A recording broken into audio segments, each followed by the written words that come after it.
Hi guys, welcome to How to Solutions YouTube channel. In today's video, I'm going to show you how you can listen to Spotify offline. Before getting into this video, must subscribe to our YouTube channel and click on the bell icon. So the first step you need to do is to open Play Store and download Spotify and open Spotify, and then you need to click on your library and create a playlist with the name. So let me create a playlist offline.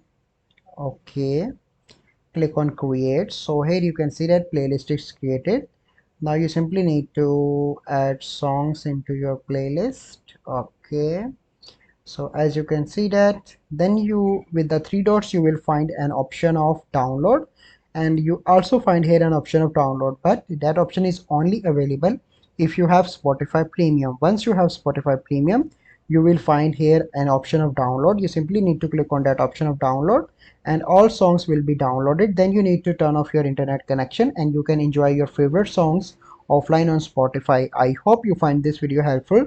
If you find this video helpful, must like this video, subscribe to our YouTube channel for future videos. We'll see you in the next video. Thank you. Have a good day.